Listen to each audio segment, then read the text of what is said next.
Music means it's time for Birds 365. John McMullen, Jody McDonald, hanging with you right here as where you are now, getting close to 70 some odd hours away from the Eagles and the Washington game Sunday at Lincoln Financial with major playoff repercussions. We'll talk about where we sit 3 days before kickoff. John McMullen, you got some information on that yesterday when you spent quality time down at Eaglesville. Splitting reps for the starting quarterback. If we had discussed that specifically yesterday here on Bird 65, that would not have been my guess that they would have split reps. It was going to be either all Jalen or all Gardner. The fact that they're splitting reps and hedging their bet, I didn't see that one coming. No, I didn't see that one coming because they were pretty confident before the bye that it was going to be back to Jalen Hurts. You think about and high ankle sprain, it's generally a 2 to 4 week injury. So maybe in hindsight, it was kind of pie in the sky to expect him to play against the New York Jets. And then you start saying, well, then you have the bye week and in between, and this would be the third week. So you're still in that shaky category. So now you start to ask yourself, is it the COVID issues of the Washington football team? Are you trying to put? You got an inside straight on this game, Jody. Bottom line, you can get through it. You can rest Jalen Hurts, get him completely healthy for those final 3 games, or is the injury a little bit more serious? Is it gamesmanship? A lot of ways, a lot of avenues you can go. What Nick Sirianni is doing. But the reason I don't land on gamesmanship is because you don't split first team reps for gamesmanship. I mean, you only do that when you have to do that. You try to hide it at different positions from maybe the media when you're trying to play those types of games when it comes to playing time. But when you actually get down to practice and the real McCoy, so to speak, you don't split reps with the first team quarterback. So that's a clear indication that there's uncertainty surrounding Jalen Hurts. And if there's uncertainty surrounding Jalen Hurts, why even push it? That's where I am. I know you're just postulating and theorizing here, but I got to tell you, one that you put out there as a possibility. If the Eagles think that they can actually come into this game with the attitude of, well, we can basically do it wherever we want because the Washington football team is so debilitated by their numbers on the COVID protocol list, and we can go out and dictate terms in the game on Sunday. I don't care if they had 40 guys on the COVID list. The Eagles are 6-7, okay? Eagles aren't 11-2. They're not that good that they can go, well, we can look at the opposition here. We can basically do whatever's best for us and not really worry about putting our best foot forward. They're still below 500. If they win on Sunday, they get back to 500. They're not good enough to say, well, we can basically do whatever we want here and be more worried about the week after that or the week after that. They continue to say, and I believe, and I absolutely agree it's the right attitude, 1 week at a time. They need to win Sunday's game, and then you worry about the week after this week's game, and then you worry about the week after that after next week's game. They're not in a position, they're not good enough to be thinking about anything other than putting their best foot forward and winning the game. So that tells me, Jalen Hurts is not 100%, and they're handling it accordingly. This has got nothing to do with putting themselves in the best position for the future. I believe this is just an evaluation of where we sit 75 hours before kickoff. No, and that's what I agree. The first team reps give you the indication of that, and that it's no kinds of gamesmanship or anything of that nature. I do think there's a human nature aspect that I always talk about. Coaches, as you mentioned, try to compartmentalize as best as possible. Think about this week, think about the Washington football team. But it's human nature to look ahead a little bit. Players will admit that on occasion. They are human beings. They're not robots. They'll look at the situation, and that's where I think, some of the COVID issues play into it. You're right. I mean, if you're a 6-7 team, you're defined by inconsistency, which means you can lose pretty much any week except this one. Unless the NFL changes their policies, which, by the way, might happen today. I mean, somebody needs to stand up in that league and change something. And it might happen today, and all of a sudden, a bunch of those guys will be able to play on Sunday, and it changes just like that, that quickly. But until that happens, look, if there's 18 guys on the COVID list and some of the big names, yeah, I mean, it's an inside straight. As I said, it's a Kendall Hinton game in Denver. I forget who Denver played that week, but you remember how ugly it Saints, was. I want to say the Saints. Could have been. I'd have to look it up because everything runs together for me at this stage. Yeah, you and I both. Yeah. I do remember how ugly the game was. That stands out to me. And it would have been a great story if the kid played well, but he didn't because he's not a quarterback, and it shook out just the way everybody thought it would. So will this, if nothing changes between now and Sunday.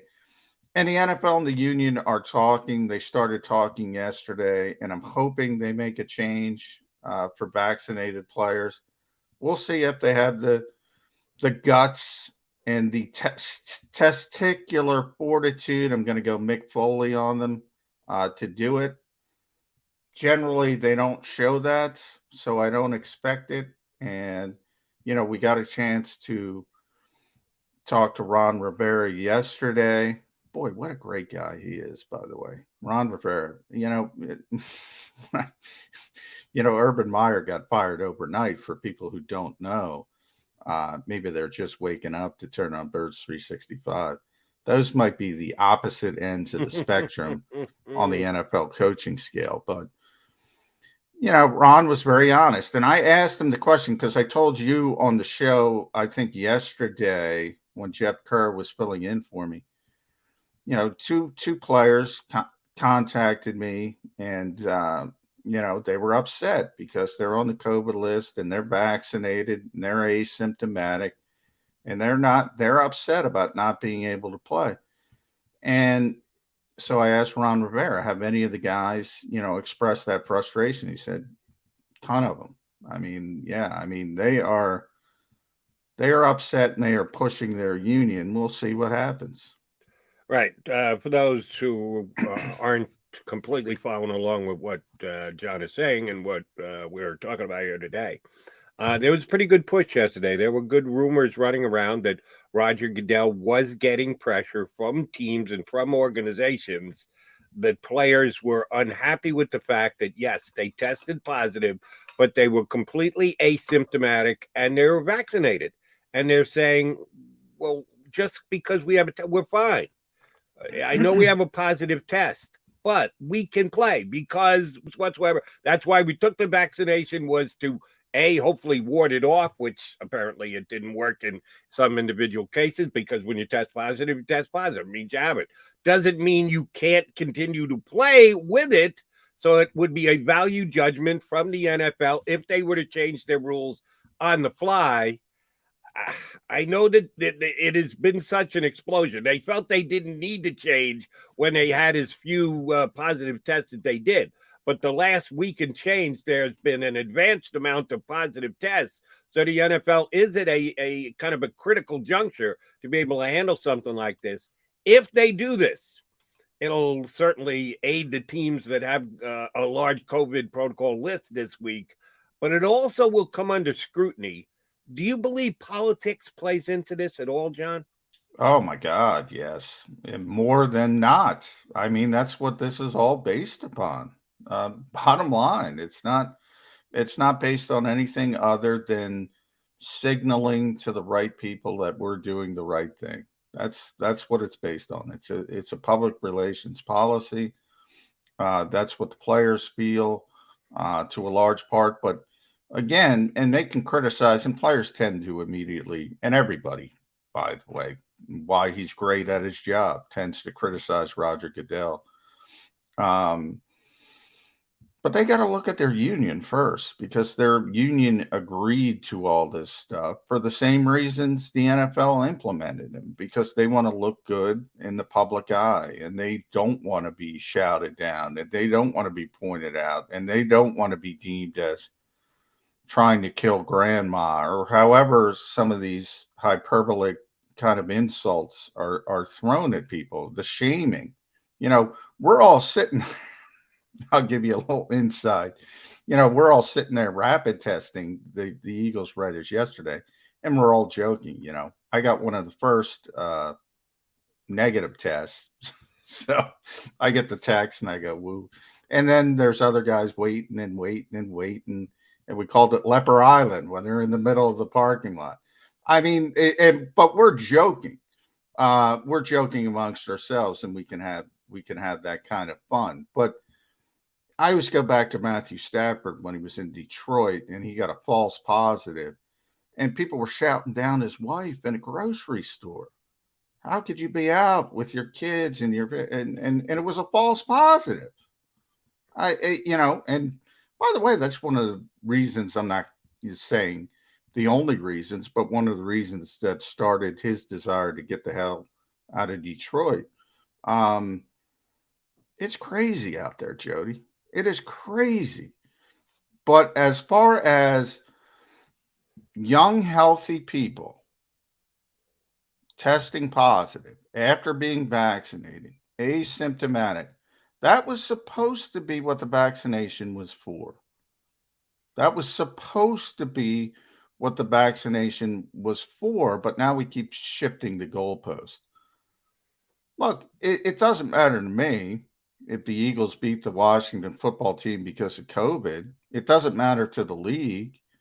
Obviously, they don't care about competitive advantage, competitive disadvantage.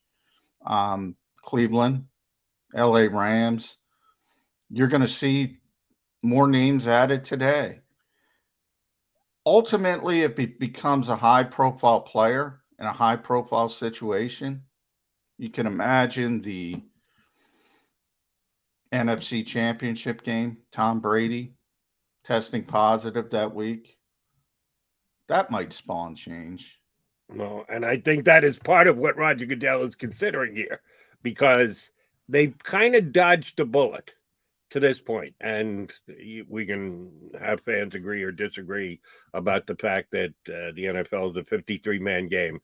It's a 52-man game plus one, and that plus one is pretty damn important, and he's the starting quarterback of whatever team you're referring to. We haven't had a high-profile quarterback fall into that category yet. There hasn't been an MVP-type candidate who's fallen into that situation just yet. Well, when there is, yeah, there will be that much more coverage of it, that much more haranguing about it. They want to be out ahead of this if they're going to make a change. Now, just the fact that it leaked out that they were considering a change, I think, tells you something, but they haven't pulled the trigger on it yet. And I don't know if they're going to. Now, I've got a very politically based buddy who I text with almost on a daily basis. And by his stance, you'll probably be able to figure out which side of the coin he's on. He was singing the praises of the NFL. He's completely given up on the NFL. Used to be a giant NFL fan, but he thinks that their way of doing their business has a specific political lean to it, and it annoys him so much that he swore off the NFL. But yesterday he texted me and said, I've got to give the NFL at least this much credit. If they do this, then they will be flouted. And I texted him back, and he actually sent me emojis with about 50 laughing faces on it. I said, I just hope the NFL makes its decision based on its medical advice from the doctors that they're putting their faith in. And he couldn't laugh at me enough, saying, if you don't think this is a politically based decision, you are kidding yourself. You are absolutely out on a limb by yourself. No way, no shot, no how. When I typed it, I meant it. I really do hope that's the case. I may be as naive as the day is long, but that's what I'm hoping is the case. Yeah, I have a feeling I can gauge his political bent, and this is going to be difficult for people to understand. I think people should know by now that I'm vaccinated. I'm getting a booster next week. I've been tested about 1,000 times for COVID. I do what I have to do because I have to do it to do my job. So I don't have any problems. I'm not anti-vax, but yeah, you're being naive, Jody. There, it is completely political. This is an And endemic. It that is is not a just John. pandemic anymore. Well, I acknowledge you're probably right. My friend's probably right. I know I'm in the minority. I just think it's sad. Oh, it's That incredibly we sad. can't talk about sports. We can't hear it come here on Bird It's 365 awful. and avoid a political based discussion. It should purely be about what's best for the players, what's best for their league, what's best for individuals, and it shouldn't have anything to do with what your political position. It's awful. Ron Rivera was up, as I said, did his conference call with us. I think there were 2 questions about his football team. Maybe 2 questions. It's awful. It is absolutely awful that we have to talk about this stuff still. And we're talking about it again about healthy people. I mean, someday someone will write the book on this, and it will be one of the most bizarre times in the history of the world, that we are afraid of an endemic respiratory illness for healthy people. It is bizarre. All right, we'll put that aside for just 1 second because we got our first guest coming up, and I do want to ask you one other question before we get to our buddy Pete Thompson. Did Ron Rivera get questions yesterday about the Washington Redskins organization and the ongoing investigation? Not one. Now, part of that is because, look, Ron Rivera has no expertise on that. Most of it has to do with the fact that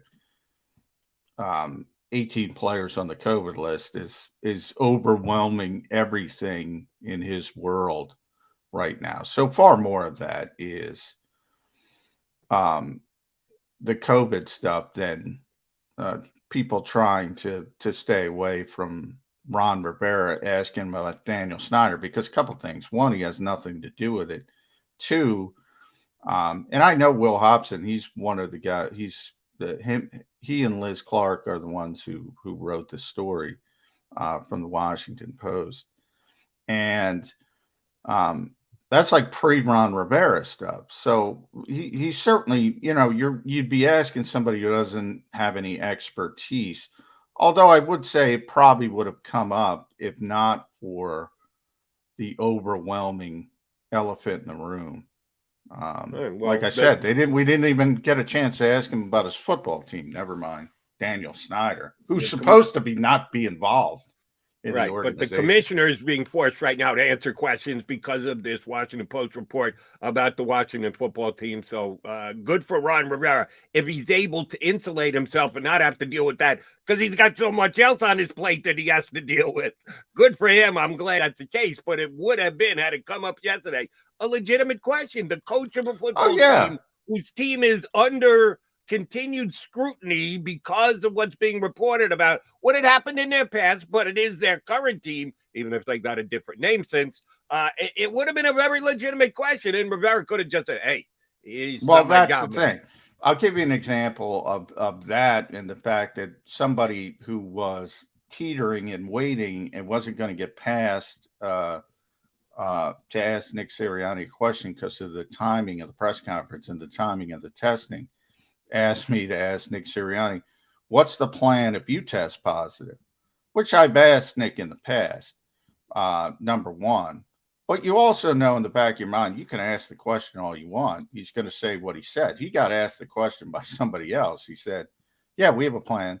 I'm not going to give you that plan. We have a plan. And that's your answer. And you can ask the same thing about, it's a fair question. But you also know, you know what the answer is going to be before you ask the question.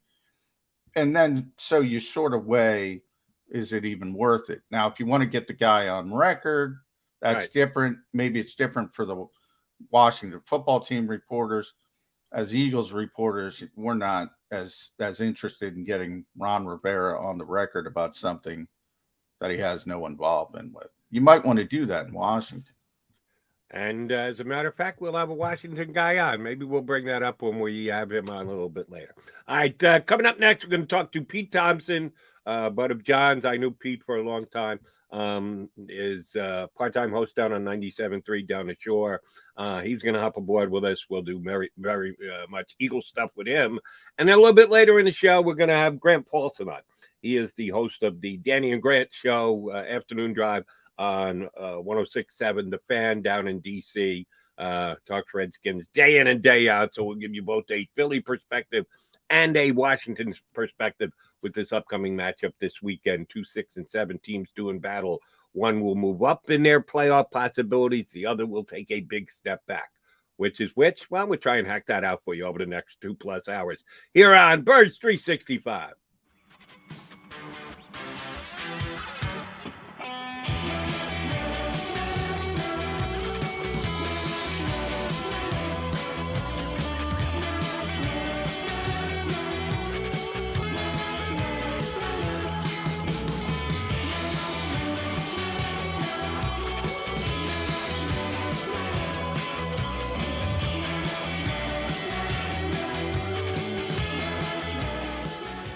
At Stateside Vodka, every new customer gets the world's best rocks glass. Free. What's that? A rocks glass? You're telling me that bottle is cut in half? You could say that. Holy shit. Glasses for cocktails, right? It's for this, this, and that. Is the length of the glass equal to your... You betcha. But is it made out of... Glass? Yeah, okay, but is the rip... Smooth? Will you stop doing... That? I'm the professional here. And you're telling me I can get one of these glasses for free? That's right. One free rocks glass per customer with each first-time purchase of Stateside Vodka. All from the company that's highly awarded. 0 carbs, 0 sugar, and deliciously tasting vodka. So good, it just disappears.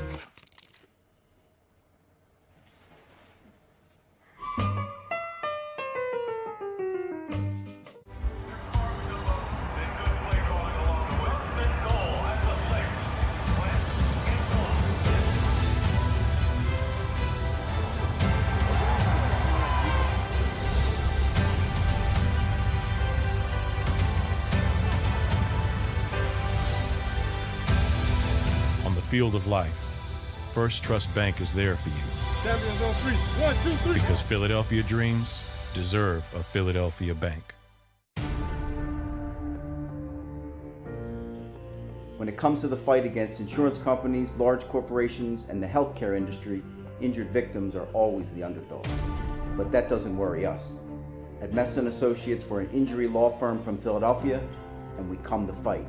Our clients know that they've got representation with a chip on its shoulder, and it's the same chip that makes Philly the toughest city in the country.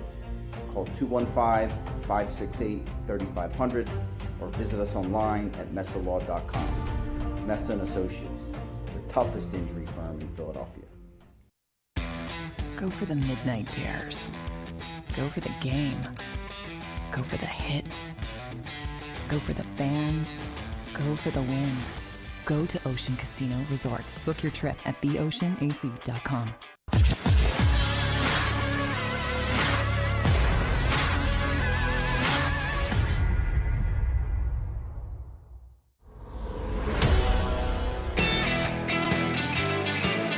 A Thursday edition of Birds 365 here on the JAKIB Media YouTube channel. We got the Mac and Mac guys.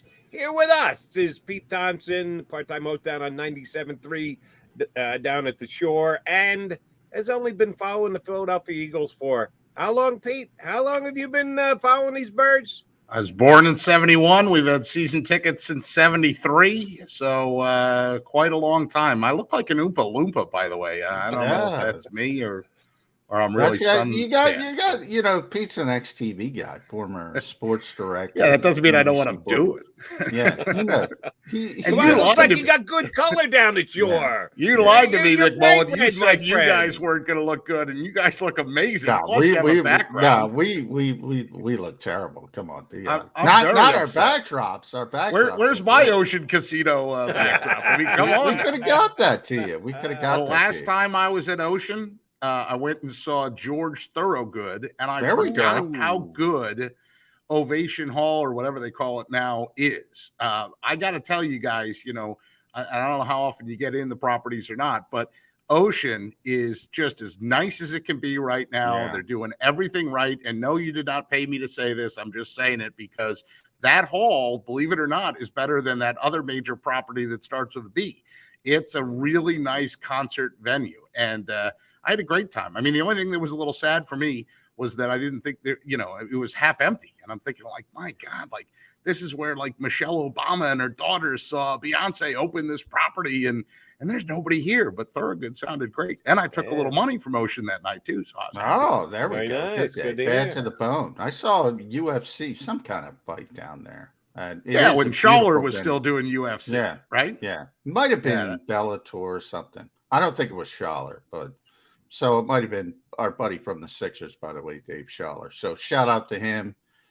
Even though things are not going great for the Sixers right now, hopefully they can turn things around. But it's an Eagles show, Pete. You know that. You're getting me Sorry off about on that. the tangent already. Well, Nice I just, guy. you know, I mean, By the way, I figured I got to pay off the sponsor if it's the backdrop. Yeah, we appreciate I don't that. know much about the union, and I know a little bit about JAKIB Media, so I got to Yeah. pay off the one I know.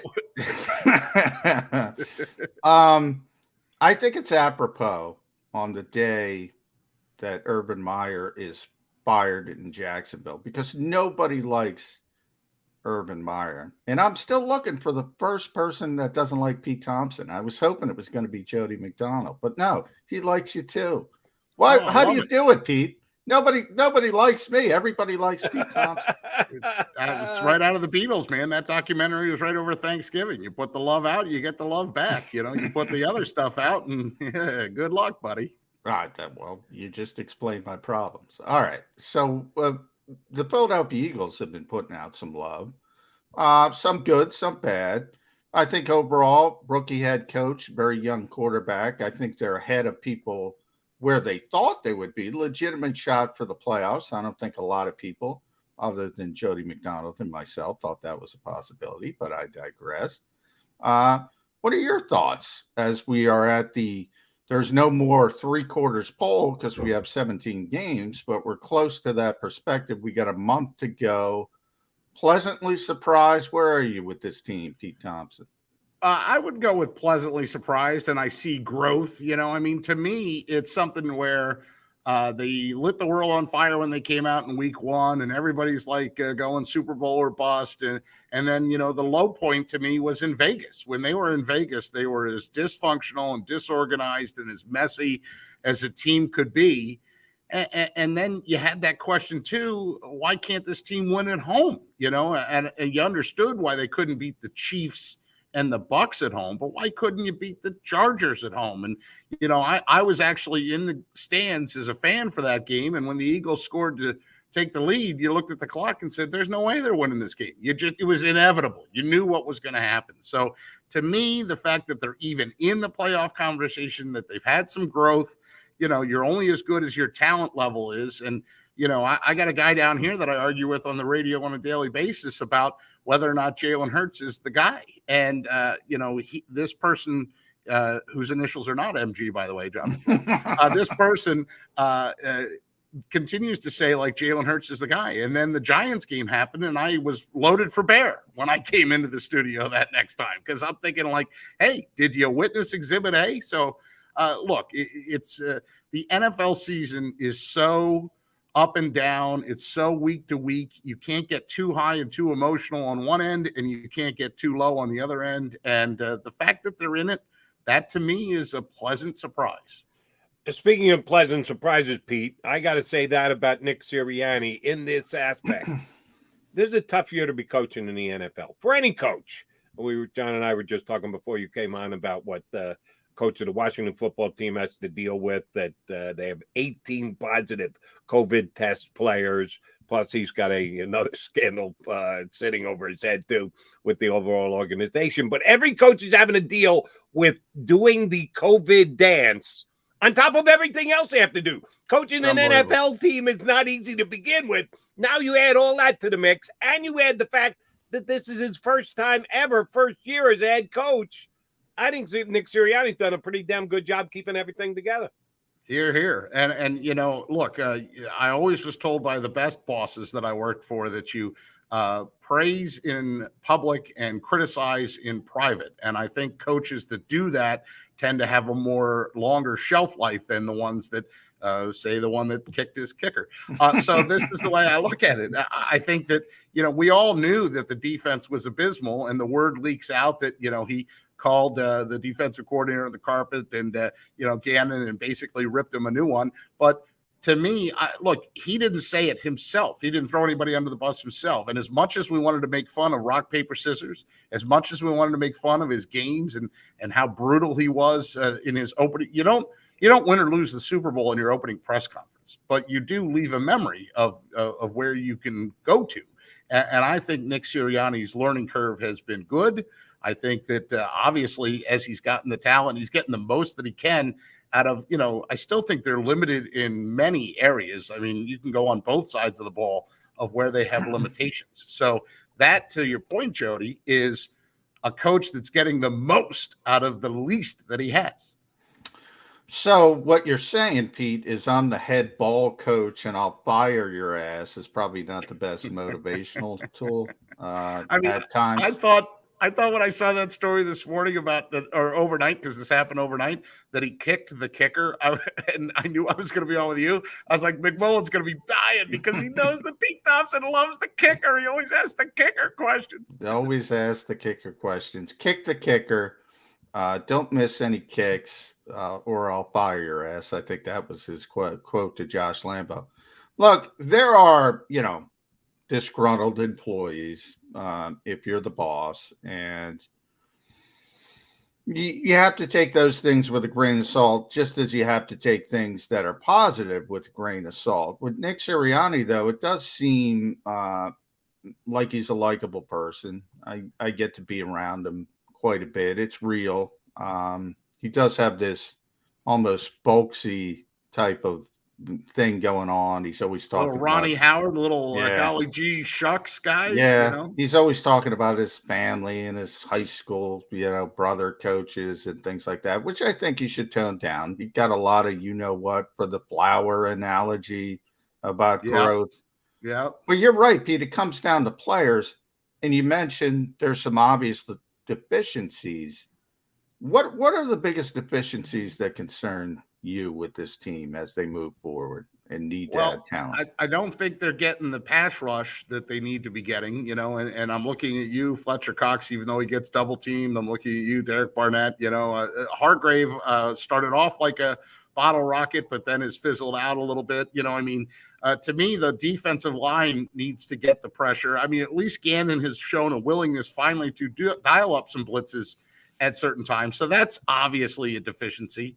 The one that I've been talking about since Jerry Robinson, right? I mean, the damn linebackers. Every time I see Micah Parsons make a play, I think, God, he would have looked good in Eagle Green. Now that's just not the way the organization thinks. So that's a deficiency to me. And then the truth of it is when you had a situation where Devontae Smith and Dallas Goedert were your only two weapons, and that was it when Miles Sanders was out. I think that was the Giants game where they really didn't have much to go to. That's not enough, you know. Jalen Reagor's a bust. I mean, I'm sorry. If there's anybody out there that wants to still defend Jalen Reagor, then you must be in Howie's inner circle, or you don't want to get kicked out of the Hanukkah party. I mean, give me a break. Or your Monte Reagor. That could be it too, right? His parents. Pete, let me follow up on your Jonathan Gannon point. We're all trying to handicap Jonathan Gannon. We were just talking about the fact that this is Sirianni's first year and the job he's doing under extraordinary circumstances. Well, it's Jonathan Gannon's first year as a DC as well. And we all sit here on Mondays afterwards and go through the whole week and go, what he did right, what he did wrong. we all like the aggressive Jonathan Gannon rather than the passive Jonathan Gannon. It's just a Philly thing. They like aggressive in this town, and we're guilty as charged too. He has at times gotten more aggressive, which has gotten the fan base excited, but he does it in measured steps. It seems to me like he will get more aggressive when he thinks he's up against the lesser opponent. That the lesser skilled offense he's going against is the more he's willing to risk and get out of his comfort zone and take some more chances. How do you think he looks at the Washington football team coming into Sunday? Well, that's a great question, too. So you bring out the lesser opponents, right? Well, that's why you made a guy like Justin Herbert look like the next, Johnny Unitas, right? That's why Tom Brady's the GOAT. We all think that, right? He picked him apart. Patrick Mahomes picked him apart. We know that storyline this season of average quarterbacks that completed 80% or more of their passes or had these unbelievable pass ratings against what was a soft Jonathan Gannon defense. The way I think he looks at the Washington football team right now is the way that I look at the buffet at the Ocean Casino Resort. Hungry. I just can't wait to eat it, right? I can't wait to get in there and fill my plate 3 times. I think that he knows that you got an opponent on the ropes, okay? And you don't even have them by anything that you're scheming as much as by the fact that they're decimated. The Temple kid, I was looking at that list of those 18 guys, and, it started, the patient zero, if you will, was Montez Sweat. Now, he might play because with the protocols, he could come back and play. But when you add a Matt Ioannidis on the list, Tim Settle, Jonathan Allen, Casey Toole, these are all defensive guys, Jody Mack. So, right, that to me says the Eagles can go exploit that. And then on the flip side, right, I don't see a lot of the offensive players out. And yet at the same time, a team gets rattled when you don't have your horses or your soldiers to go to war with. I think that's the biggest storyline right there. I don't know enough. Look, I didn't get paid to coach the X's and O's. In high school, I was at every football game, but I was in the band. I can't get up the telestrator and tell you this is why this set works or this set works or this is where they can exploit things. What I know for sure is that you have a wounded opponent coming in on Sunday to what's going to be a full throat Lincoln Financial Field. Do what you're supposed to do your job, and you'll come out on top. Yeah, and that's the biggest one. I think the biggest one, Pete, is Jonathan Allen because he's having a great year. But I think there's 8 defensive linemen on the COVID list for the Washington football team. Now, you mentioned the offense. Not that big of a deal from a COVID perspective, but the quarterback is hurt. He's got a bad knee. He's got a bad elbow. Terry McLaurin's in the concussion protocol. He's their best player. They're not going to know if they have him until Saturday, probably. If you're Gannon, and the only guy you're looking at is Antonio Gibson, like, all right, who are their weapons? All right, look out for that. I mean, that it's like anything else, and we used to preach that all the time as fans. Make them one dimensional, and then you can pin your ears back. Make them, and that's really what football is, right, guys? It's a chess match. You're going to do this, so I'm going to move my piece here. You're going to do this, and I'm going to do this, and then at the end, whose players match up better to be able to win the game. Yeah, and the biggest scoreboard is obviously the one that's going to be illuminated Sunday about 4:00. But the real scoreboard that tells you the early scoreboard, 18-2, COVID list, 18 Washington, 2 Eagles. That's tough to overcome if you're Ron Rivera. I would think so. And I have mad respect for Ron Rivera. I think he's a hell of a football coach. Oh, he's a great guy. As we see this dysfunctionality here, I woke up this morning. I don't know what time you guys get up. I got up at 5, and my girl overnight, she's a night owl. So she knows, what moves the needle. She sends me the thing about Urban Meyer being bounced out. And I said, well, it looks like Doug Peterson just found his next landing spot, And she said, do you think so? And I'm thinking hey, I'm going to be on with the Birds 365 guys later. Can I save that for the real thing? You can say it in speculation, and the speculation started before you or us or anybody else. And more power to those who were putting 2 and 2 together when Urban's seat started to get exceedingly hot. Hey, how about Doug Peterson? Makes a lot of sense to me, but won't be till the end of the year. You mentioned, John, the 18-2 scoreboard on the COVID front. But the one of the 2 on the Eagles side is kind of important in Quez Watkins. We've been noting the last couple of weeks Jalen Reagor continues to get all his snaps, despite the fact that Pete Thompson and Jody McDonald are going, Can't stand the guy. Why the hell is he still on the field? Well, because they don't have any faith in any of the guys behind him. Well, they better get some faith fast if Quez Watkins can't play unless they're ready, willing, and able to go 2 tight ends for basically the entire game. Somebody's got to be out there in a 3 wide receiver set. Who do you think it's going to be, Pete? I mean, I guess Greg Ward, right, is next on the chart, right? I mean, look, in one of their wins, and maybe it was the Saints game when things started to get a little nervous, didn't we see the often forgotten, overlooked J.J. Arcega-Whiteside with one big catch? I mean, you just don't have a lot of guys that are available to step up and fill that role if Quez is not available to go. But and I even like the fact that the kid went to Nebraska, but there's no way I'm going to endorse Jack Stoll as being some sort of hero savior. That ain't happening. So, quite frankly, you'll have to, if you don't have Quez Watkins, then the first question is who's going to play quarterback? Do we all agree that it's going to be Jalen Hurts 100%? No, we all think not that? anymore. I thought that yesterday. Right? Yeah. But then you start going, but wait a minute. Yeah, and I think it becomes more important if Gardner Minshew is out there, to be honest. And maybe it becomes more important in any case, Pete, if Jalen Hurts is not 100%, he's out there playing, because if he's limited from a running perspective, then all of a sudden you have to get more receivers involved, and that creates a bigger issue for the Eagles, especially without Quez Watkins. And there's a chance Quez is vaccinated. There's a chance he could be back by game time. So we'll have to see that. I do want to talk about the quarterbacks, though. We probably, wasted too much time before we got to it. But I'm impressed. I've been impressed that Eagles fans did not jump down the quarterback controversy hole, despite trying to be goaded into it. Yeah. By and large, no, I'm legitimately impressed. I thought I was going to see more of it. I didn't. I think people were tempered. That's not usually an adjective I use for Philadelphia. Mm-hmm. Why do you think that is? Why do you think people number one, pause? It was the Jets, right? That has a lot to do with it. It is unbelievable. Everybody starts with it's the Jets. Everybody can look like because they're right, and I'm one of the few can say it and feel pain by saying it. The Jets defense stinks on ice. Yeah.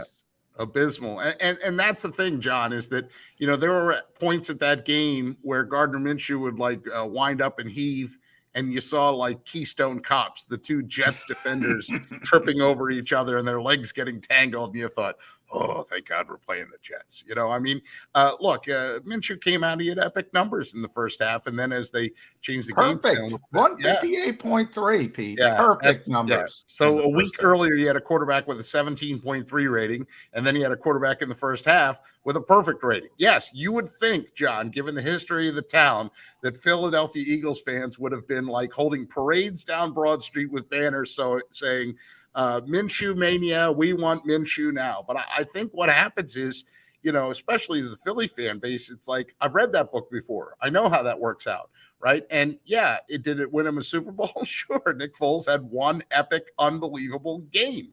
But in the long run, so that's where I think the pause comes. Plus, I think the savvy fan and, maybe radio host like myself realizes that Minshew is kind of the thing that you like a small dose of, but not something that you can rely on for a meal for an entire, you have one Thanksgiving meal. You don't need turkey for the whole month of November. That's true. And a lot of things will go into making the decision as to who's going to get what snaps when, and we're not there yet. In 72 hours, the health of Jalen Hurts' ankle can change things. My guess is by the time we get to Sunday, Pete, it's going to be ground and pound. That the Eagles will, whoever their quarterback is, look to run it down the throats of the Washington football team, the maybe undermanned Washington football team because of their defensive COVID numbers, and they'll be perfectly fine with that. Right. Sirianni isn't out to impress anybody this week. He's out to win a football game, and if the best way for that to happen is 40 carries by his running backs, he's going to hand it off to his running backs 40 times. Right. The Eagles' strength is their offensive line. The Washington football team, we've talked about how many players they're missing. And the one thing, Jody, to your point about running the football, we have a guy that we talk to down here at the Shore, and we call him up sometimes. His name's Nick Ferguson. He does radio out in Denver, but he played for the Broncos. So I always like to pick the brains of people that actually played the game. I didn't play the damn game. So I said, Nick, why do you think that teams are embracing the run more? And he says, well, it's a vertical league, number one. And number two, there's no tackling at all anymore in like training camp. Nobody knows how to hit. Nobody knows how to hit or bring a player to the ground. They don't know anything about two-a-days. They don't know anything about any of that. So, if you have an offensive line that can create a hole, once you get past the line, you're gone. Who's going to bring you down? And I thought, oh, that's a really good point. And you notice the teams that are the most successful right now are the ones that are able to run the football. And the Eagles have been able to run the football. One of the most impressive things, Pete, last one for me, I know, do you have to teach the impressionable youth today? Isn't it Christmas break yet? Not yet. We got this full week, and then we have another little short week. Next week is the one where, like, you walk by every classroom and they're showing Elf or, Santa Year Without a Santa Claus or any of those things. But this week we're still actually teaching. I thought they got a bigger break. I'm getting old. You forget these things. But long term, we know Jeffrey Lurie. We know what he likes. He's been the owner of this team for over a quarter century now. He believes in analytics. He believes in passing the football. So we've had this, short term, what's the best path to win on Sunday against the Washington football team? Long term, you want Justin Herbert. What do the Eagles do after the season? Are they saying, we'll stick with Jalen Hurts, or are they we're going to call about Russell Wilson. We're going to call about Deshaun Watson. We're going to try to change their minds. What do you think they do from that perspective?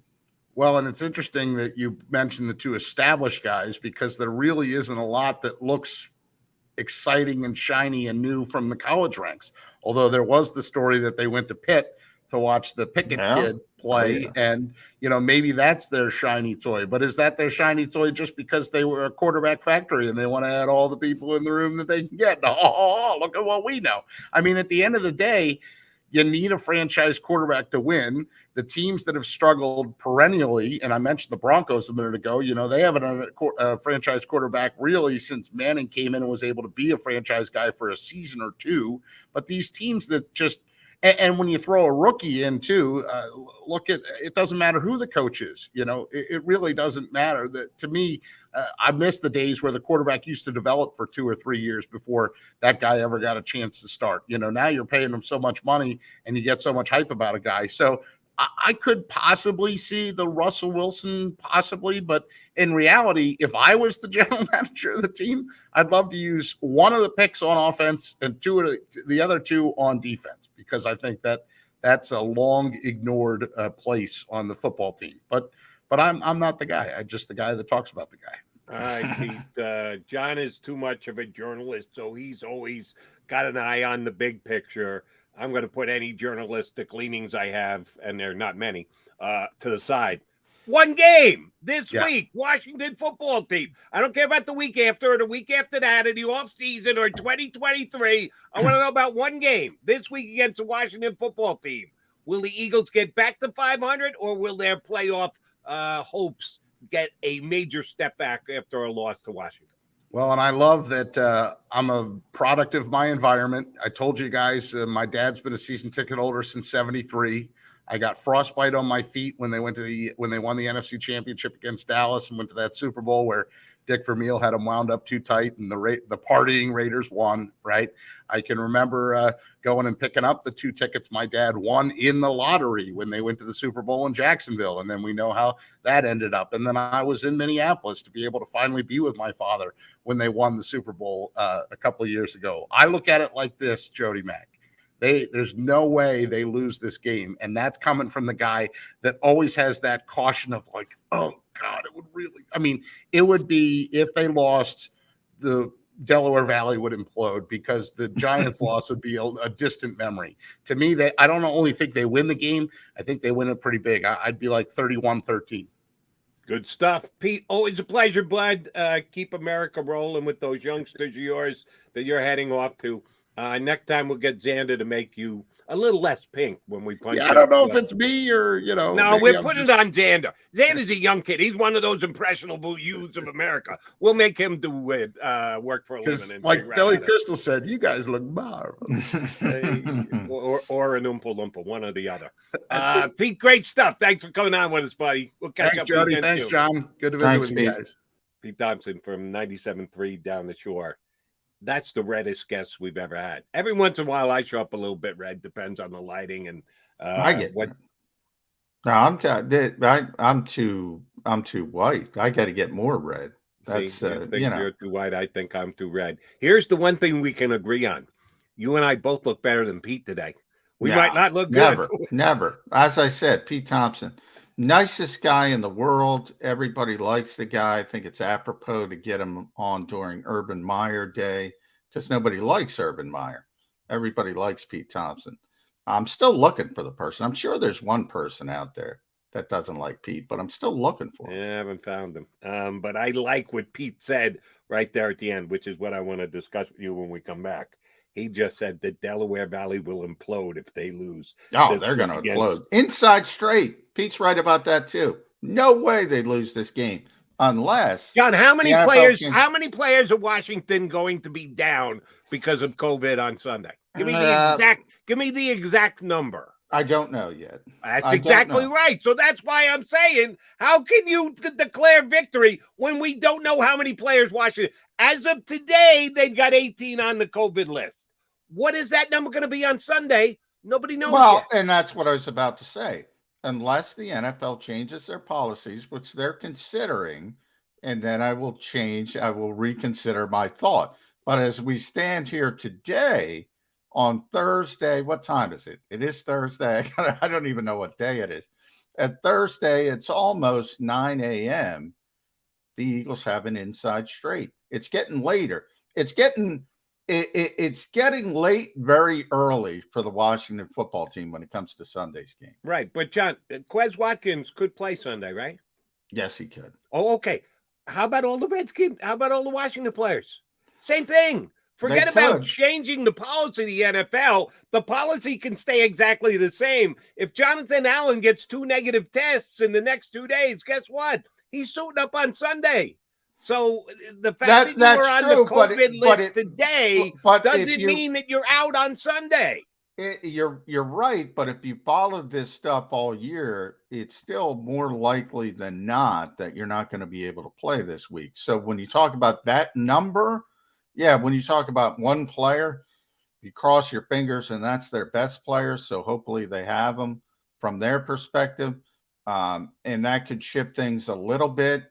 But when you have that many players and that type of circumstance, and we'll talk more about it with Grant Paulson, who's going to be on the show in the second hour, and he covers the Washington football team. But what if you've looked at other guys who've been on the list, it's the odds are not good. So I just got to go by that. I got to play the odds, and the odds say the Eagles have drawn an inside straight for this particular game, unless the NFL changes last minute. And by the way, they should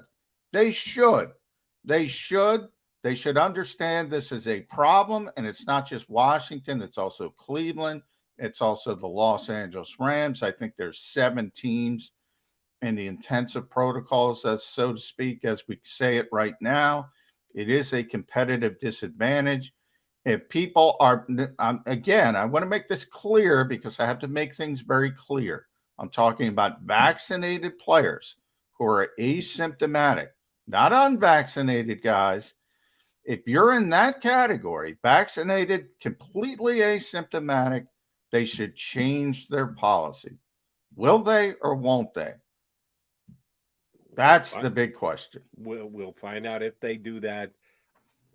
Here's the only thing. I know we got to get the break and then we'll come back and we got Grant Paulson joining us next hour.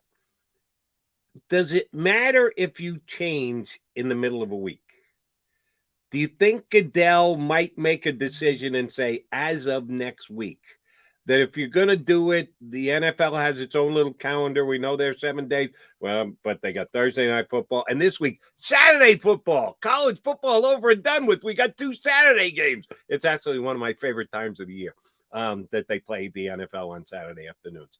But they do have a quasi-regimented mented calendar of a 7-day week.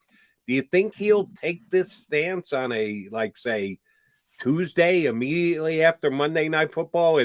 I know it's only Thursday, but do you really think he'd do something? Because this is going to be big. You and I kind of over-talked the political ramifications of a decision like this in our first segment today. You think he'd do it in the middle of a week and just decide, yeah, we're going to change our rules here on a Thursday going into the weekend tonight? Yeah, well, I think they would. I do think, I hear this all the time, and I kind of snicker. I mean, do people think the NFL is the Supreme Court? It's like precedent doesn't matter. Like the stupid taunting rule. Change it yesterday. Change it today. Change it tomorrow. Change it whenever the hell you want and say, hey, you know what? That was stupid. Let's change it right now. That's where I think they are with this. Oh, you know what? That's stupid. Let's change it. They should do it right now. They should do it immediately. Now, will they do it? And that's where the political talk comes back into it. They have to listen to all their strategists and how it's going to play in the public eye. And that's the concern. They know they have to change it. They know they have to change it. The question is, when do they get the you-know-whats to change it? I would stay short of saying have to. They could. They might. You may even be able to go, would be well advised. I don't know that Roger Goodell's going to accept they have to change it just yet. All right, he's John McMullen. I'm Jody McDonald. We are your Birds 365 guys. Come back, talk more about the showdown between Washington and Philadelphia coming up on Sunday. And yes, Grant Paulson from 106.7 The Fan down in D.C. Talks Redskins day in and day out on the airwaves of Washington. We'll bring him up in hour number 2 here on Birds 365.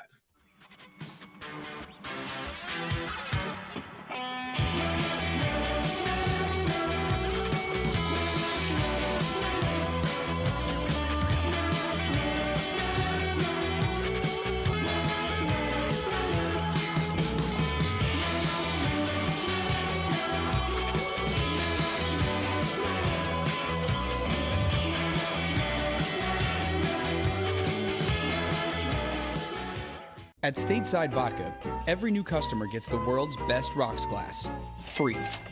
What's that? A rocks glass? You're telling me that bottle is cut in half? You could say that.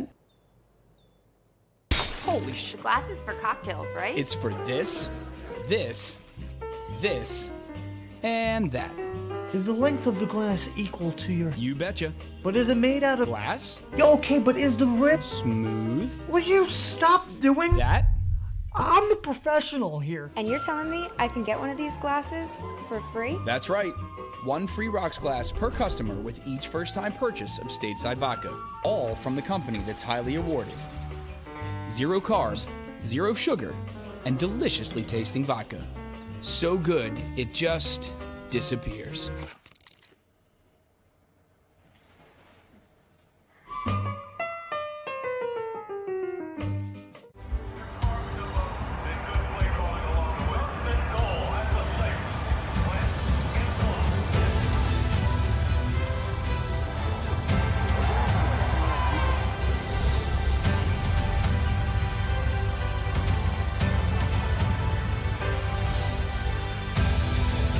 Field of life, First Trust Bank is there for you. Champions on 3. 1, 2, 3. Because Philadelphia dreams deserve a Philadelphia bank. When it comes to the fight against insurance companies, large corporations, and the healthcare industry, injured victims are always the underdog. But that doesn't worry us. At Messon Associates, we're an injury law firm from Philadelphia, and we come to fight. Our clients know that they've got representation with a chip on its shoulder, and it's the same chip that makes Philly the toughest city in the country. Call 215-568-3500 or visit us online at messalaw.com. Messa and Associates, the toughest injury firm in Philadelphia. Go for the midnight dares. Go for the game. Go for the hits. Go for the fans. Go for the win. Go to Ocean Casino Resort. Book your trip at theoceanac.com.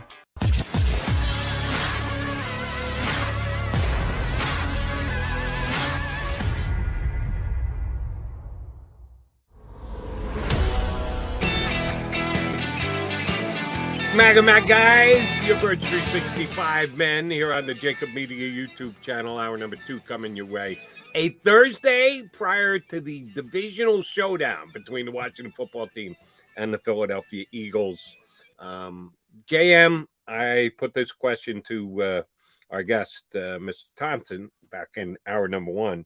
I need you to weigh in on what you think is going to happen as well. That's part of what we do here on Birds 365 and what I do on at WIP and anywhere else that I happen to open up a microphone, and what you do in your columns, wherever you write. We prognosticate the future. We think we've got a pretty good grasp on things, and we try and get out in front of it and project and predict what happens before it happens. So I'm going to ask you to do that right here. Other than Devonta Smith and Jalen Reagor, and I roll my eyes and I hold my breath, give me the breakdowns of targets by wide receivers for the Philadelphia Eagles in Sunday's game against Washington. The targets of Eagles receivers other than Devonta Smith and Dallas Goedert. No, not Dallas Goedert, Reagor, which if Reagor. You want to give me Reagor too, if you go more than 2, I'm not going to be happy. But if you want to say just Devonta. I think it changes with the quarterback. So I'm going to go. I think you saw that in the Jets game. You saw where the Eagles' offense from a passing perspective had been Devonta Smith and Dallas Goedert, and that's it basically for about a month period. Gardner was able to get a few more people involved. I think Wes Watkins had 3 targets. Kenny Gainwell had 5. He was back involved. Miles Sanders got involved from the backfield as well. So it depends who's playing quarterback. I think Gardner Minshew is going to play. Just kind of the feeling I get, and that's pure speculation. If that's the case, I think you're going to see 3 for Jalen Reagor at least. I think you're going to see 3 for probably. Yeah, I'm debating who's going to be involved. You got to make the decision. Is it going to be, and who's going to be the quarterback? I'm going to say John Hightower gets more involved than Greg Ward or JJ Arcega-Whiteside. Now he's the guy the Eagles protected this week from the practice squad. So this is very layered. This is very difficult for a number of reasons, Joe. Yes, it's very layered. You have to pick, okay, who is the receiver from the practice squad that is going to be elevated, number one. Then who of the bottom tier receivers on the actual roster is going to get the playing time? So you have a couple, and I think John Hightower is going to sort of leapfrog everybody. He's going to leapfrog the practice squad guys, going to leapfrog the guys on the back end, and except for Jalen Reagor. Which will upset people. So I think he's going to get the most targets. And probably, not a lot. You're probably talking 2 or 3. Right. If he gets 3, that could make him the numero uno guy. Because we're not talking about that many. And, oh, by the way, as I said with Pete, one of my prognostication is ground and pound personified. I think the Eagles are going to run the football extensively. Oh, yeah. I think they'll get a lead and be able to run the football a lot. And especially if Jordan Howard's back, and he was limited, estimated. So he's getting closer. So if you have him back in the mix, you have Miles in the mix, you have Boston Scott, who's not sick this week, and Kenny Gainwell to go from in that perspective, yeah, they're gonna run the football. I think they're going to run it a lot. I do us a favor, since, and I kind of like your prediction of Hightower. I kind of agree with it. I'm not happy with it because, I'm a Greg Ward fan, and I'm still ticked off that the guy has basically been marginalized to this on this roster. When you guys have your scant few minutes to observe practices during the week, do practice squad players ever get to show anything? How would the Eagles evaluate that John Hightower is better than anyone else on the practice squad, or better than the currently on the roster but not getting the ball to come their way, Greg Ward's and JJ Arcega-Whiteside's? How is there anything that they can use as a basis to do it other than here's what we think? Well, the practices themselves, you do have some developmental periods. I mean, the practice squad players practice just like the regular players. I mean, they go through the same drills. Generally, when you get to teamwork, they'll be more on the scout team than anything else, and you can open eyes that way. And I don't have as much clarity on how Nick Sirianni runs his ship, so to speak, because he's a little bit more tight-lipped about it than Doug Peterson was. Doug had developmental. Deuce Staley was in charge of the developmental program on the previous coaching staff, and they would have periods where they would work with the practice squad guys and the younger players and get them up to speed. I assume Nick has something similar. I don't know who runs it. Nick tries to be a little bit more, I don't want to say clandestine, but he doesn't, he wants, if something goes wrong, he wants you to blame him. He doesn't want to single out specific assistant coaches and what they're responsible for. And that's the way he handles it. And that's fine. But they're certainly working with the players and trying to develop them with the time they have. And that's the bigger problem. But they're under the same constraints as everybody else. So it is difficult to get noticed, but you get a feel for guys, certainly over 13, 14 weeks. You know pretty much who's what and who can do this and who can't do that. Well, we'll see if your guess is right, and I would kind of co-sign your guess because I think John Hightower's got a chance to be in not in the spotlight, but a contributor to the game coming up against Washington this week. I did want to ask you about something else you were able to be part of yesterday, and that's Jason Kelce. He is a beloved figure in this town, as well he should be. First, for the level of his play.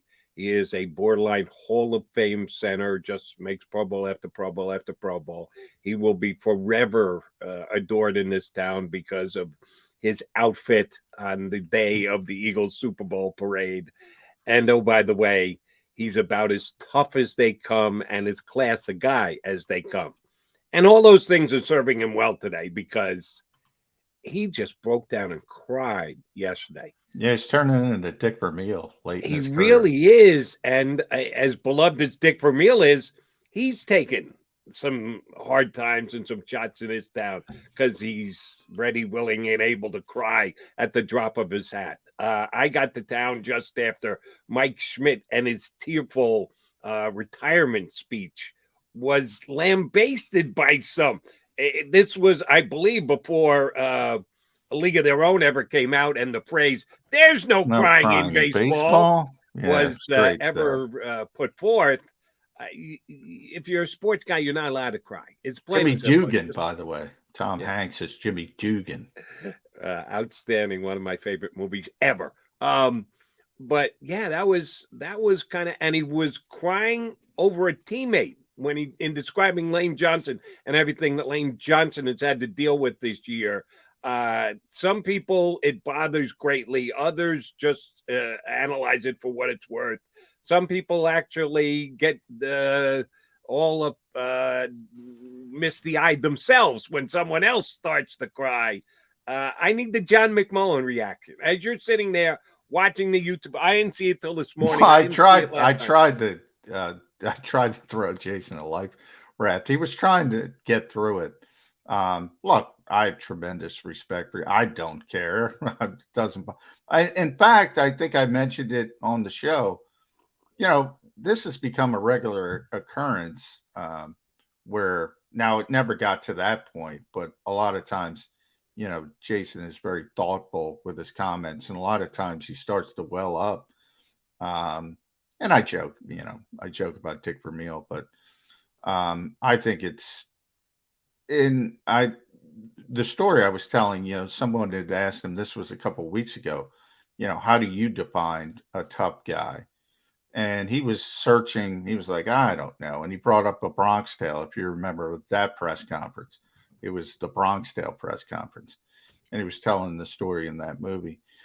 And I said, it's pretty simple what a tough guy is. It's a guy who can go up there and cry, and everybody still knows he can kick your ass. And that's Jason Kelce. Yeah. So, I mean, yeah, if somebody who isn't tough goes up there and cries, it's a different perspective. This is a guy, you know, earlier in the same press conference, you know, we said, how you doing? Oh, it was an ankle, you know.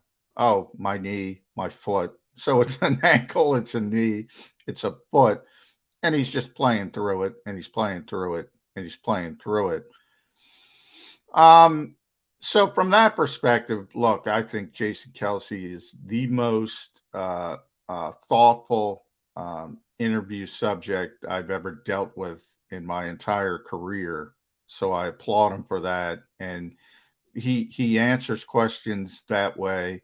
And sometimes it comes up where he gets emotional about certain things. And that's what I was trying to get, because I'm starting to get the feeling that this is Jason's last year. And that's why all this stuff is becoming overwhelming to him, because he knows it's getting close to the end. Again, just speculation. He's admitted everything's year to year. Things are getting tougher and tougher for him physically. He keeps getting injured. It's really difficult. He has said numerous times, he's joked about it. The only reason he's playing now is because of the cafeteria. That part of it was a joke. And the camaraderie, that part of it's not a joke. And, you know, this is way too much of a pandemic themed show. But if things start to scale back again and players can't be around each other, he doesn't want to be involved in that. So if we keep going in a negative direction from that standpoint, that will affect him. I'm starting to think this is it for Jason Kelce. I really am. Here's my take on Jason Kelce in retirement. Been there, done that, been wrong, not going to do it again. It's been like 5 straight years where you had to contemplate, could the Eagles have to replace Jason Kelce? Well, that's because he's very honest about Jody. He's honest, but he's not. He still keeps coming back. Well, no, he's not said. He's never said he's retiring. He said it's year to year.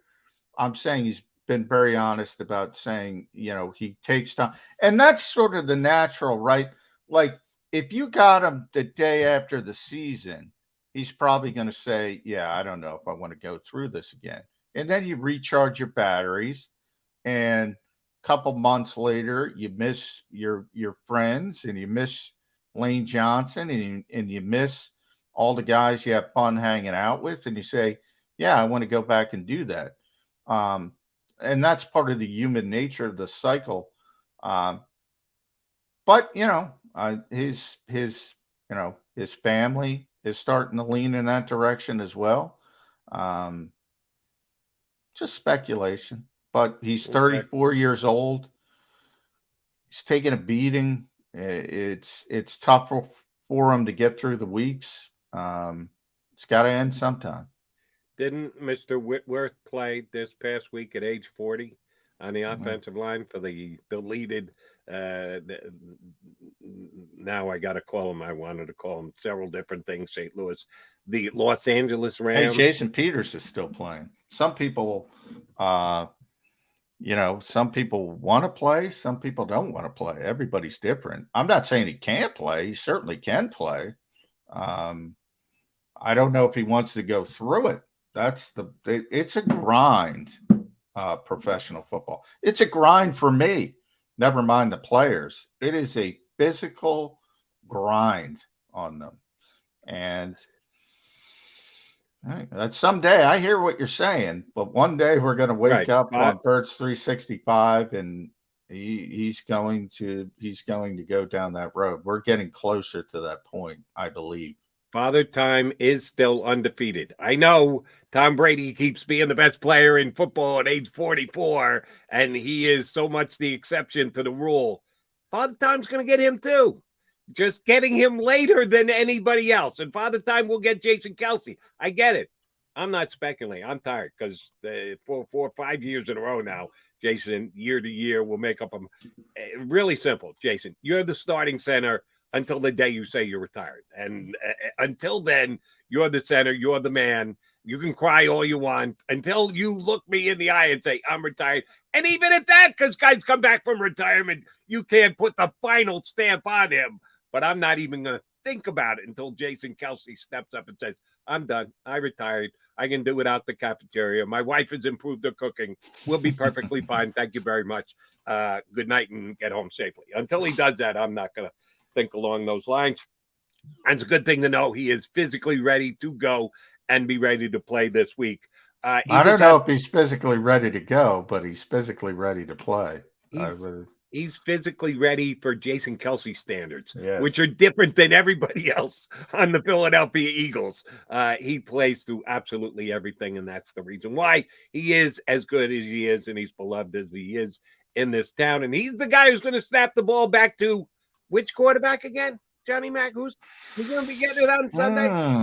I mean, if you force me to pick one, I'm leaning Gardner today. We'll see. It's still early, but if they came back and Jalen Hurts and there was no, we're splitting reps, I would say it's clearly Jalen Hurts. I don't think it has anything to do with the opponent. I don't think it has anything to do with the offense. He's got a high ankle sprain, and it's a 2 to 4 week injury, and we're at 3 weeks. So it's uncertain, but I would lean towards Gardner. If you're forcing me to bet an Ocean Casino, I would lean towards Gardner right now. And that is... And I don't want to knock Gardner Minshew because he did a real nice job against maybe the worst defensive secondary in the entire National Football League, the New York Jets. Except for Elijah Riley. I'm joking. How sad is that he was their best secondary player? He's been there about 10 minutes, and he absolutely was their best secondary player.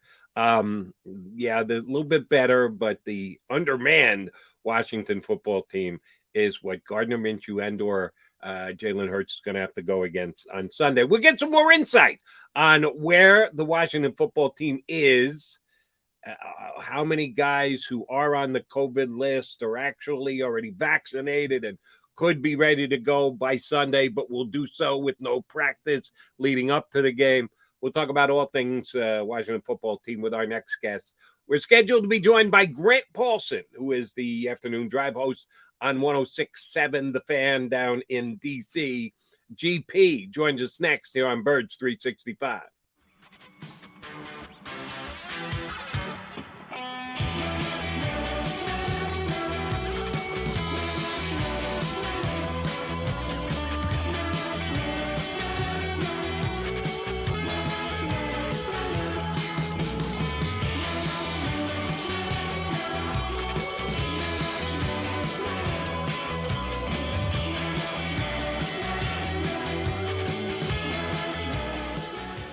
At Stateside Vodka, every new customer gets the world's best rocks glass, free. What's that? A rocks glass? You're telling me that bottle is cut in half? You could say that. Holy shit. Glasses for cocktails, right? It's for this, and that. Is the length of the glass equal to your... You betcha. But is it made out of... Glass? Yeah, okay, but is the rib... Smooth? Will you stop doing... That? I'm the professional here. And you're telling me I can get one of these glasses for free? That's right. One free rocks glass per customer with each first-time purchase of stateside vodka. All from the company that's highly awarded. 0 carbs, 0 sugar, and deliciously tasting vodka. So good, it just disappears.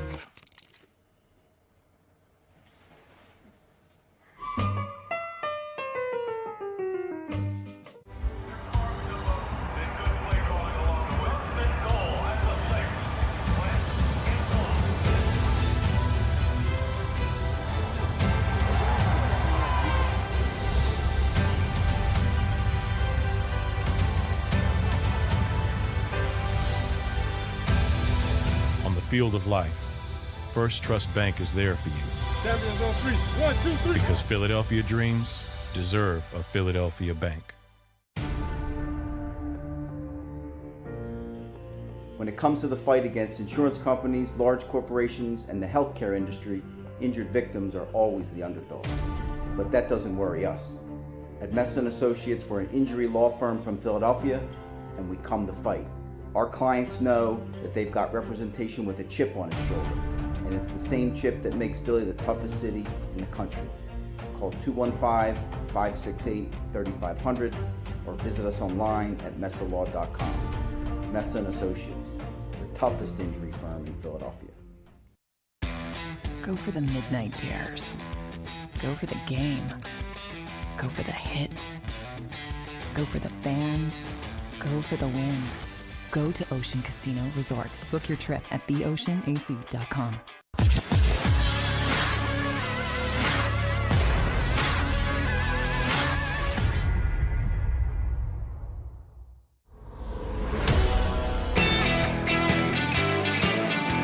Thanks for hopping aboard Birds 365 on the JAKIB YouTube channel. You got the Mac guys, John McMullen and Jody McDonald. We know the Eagles have the big showdown with the Washington football team coming up on Sunday. Here to give us a DC perspective. He gets it every single day on 106.7 The Fan down in DC. Usually I talk baseball with him when I get the chance because he's also on Sirius XM's MLB Network Radio, but he does skins all week long. Oh, wait, I can't say that. Again, I apologize. Jody McDonald and John McMullen talking to Grant Paulson of 106.7 The Fan down in DC. How you been, GP? I'm good, Jody, Mac. John, how are you guys? Doing well. Thanks for joining the program, Grant. I guess we got to start with the obvious situation going down inside the Beltway. 18, I believe, is the number currently on the COVID-19 list for the Washington football team. What the heck can Ron Rivera do? I mean, what can you do in this? Is it just the hope that the NFL changes as there's late sort of stage negotiations to change the policy to maybe one negative test for vaccinated players? Is that pretty much all you can do at this stage? Yeah, so there's a couple things they're hoping for. I mean, the first is a bit of a Hail Mary, I think, which is last year they pushed a few games back a day or two to try to help some teams get some players out of the protocol. They were very flexible in 2020. They've been pretty rigid about doing that in 2021. The league has made it pretty clear they want nothing to do with moving games. That's not to say they would cancel it or postpone it. There's a lot of money on the line with the TV networks, and obviously these games are critical for the playoffs, but it would be played perhaps on Monday or Tuesday. I think there was some hope in the building that that could happen if they can't get some of these players off of this COVID list. You're right. The number's 18.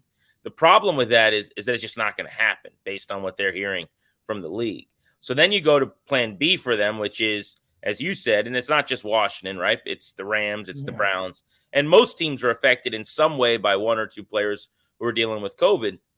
But the Players Association, the union, and the league are talking right now as we speak and have been since yesterday with Alan Sills and all of his medical staffers and the medical team that's involved in these decisions about changing and tweaking some of the rules that would allow for vaccinated, asymptomatic players to get out of the protocol easier and quicker than they are. I saw a number this week, fellas, where it was something like only 20% of the players who are vaccinated and asymptomatic were getting out of the protocol within, the 5 or 6 days. So if you test early in the week that you could play on Sunday.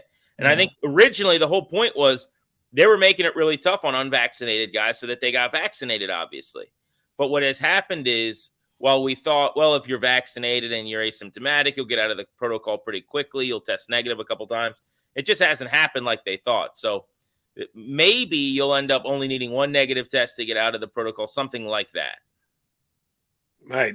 But you think it's more likely that it'll be at least one test. Right now it's 2 tests, 24 hours in between, and you can be reinstated. You think they'll do it in steps, cut back to 1 test before they say, hey, if you're asymptomatic, we'll let you play immediately. You don't even go into the protocols. I suppose that they could make that leap. I mean, that'd be a pretty big leap for them, just based on how conservative perhaps that they've been along the way, for obvious and probably good reason. But that's possible. But I think it would just go from 2 tests to 1. And maybe one of the things I heard from someone who's tied to some players in the league was that perhaps they could do something where they test players less frequently who are vaccinated. I mean, these guys are still tested all the time. Perhaps unless you have symptoms, if you're vaccinated, how often you get tested could lessen. So there's a couple of balls in the air that they're spinning here. The big question, I do believe they're going to come to this change and this conclusion that we're all thinking is possible at some point in maybe it's today, maybe it's tomorrow, whatever. Do they affect games this weekend, though? I mean, that's the question, right? Can they get this done in a matter of time where Washington, the Rams, who are destroyed, the Browns, who have 18 players and the coach on the COVID list, including their quarterback, Baker Mayfield, are those teams going to benefit from these changes on Sunday? I mean, in the Browns case, they play Saturday. So that I'm starting to wonder about, because it's now Friday. It's now Thursday, and, tomorrow you're going to wake up and you're a day away from your game on Friday. And Grant, obviously, it's the time of year where these games are very important for teams. And obviously, you look at the Eagles and Washington football team at both at 6 and 7. Technically, Washington would be that last seed today, but this game will have a large bearing. If you look at some of these predictive sites, 538, New York Times, the winner of this game kind of spikes to 50+%. The loser down to 10, 11, 12%. What do you think from the league's perspective when they look at competitive advantage, competitive disadvantage in a situation like that? Is it just tough luck? Do they enter that into the equation? It seems like they're so far, and they are, to their credit, they're talking with the PA as we're saying, but yeah, they kind of view it as sorry about it. Teams are without guys who tear their ACL or rupture an Achilles or have some type of shoulder problem, and it's next man up, and you just got to figure it out. Now, it's one thing if you have 1 or 2 or 3 or 4 players on COVID, but when you can't field a position group, I mean, just so Eagles fans know, like Washington's defensive line, which has been the strength of the team for a while, and you guys saw it in week 1 last year when they had 7 sacks and took over the game to beat the Eagles. They're all gone. I mean, there's nobody left. Quite literally, they have 4 defensive ends and 3 defensive tackles in the COVID protocol that may not be able to play. In a position group where you have 8 guys at most, they've got 7 on this list. Now, I do think that in general, the league cares about, if they can trace things, how this started. Were teams following the rules? Were players vaccinated? Did you do all you can do? That's pretty clear dating back to last year. If you remember, they forced the Broncos to play a game without any quarterbacks. And everyone always references that as, well, they don't care. Well, that's not quite true.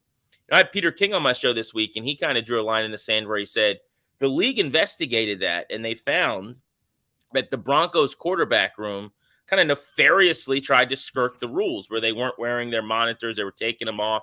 They weren't doing what they were supposed to do, and they tried to cover it up. And so when they found that out, according to Peter King, they basically said, well, you guys can kick rocks, play the game without a quarterback. When there have been other cases, you go back to like the Ravens had a game last year where they had an outbreak. They moved the game from Sunday to early in the week and then moved it again all the way to Wednesday. And the Steelers felt like they were getting screwed because they had to keep sitting around and waiting. But I think what the league found was, well, this team did everything that we told them to do, and they're just in a bad spot. Washington only had, to my knowledge, I believe it was 6 unvaccinated players in their whole building. Now, most of those guys, the majority of them, I should say, were either on the list or are still on the list in this outbreak.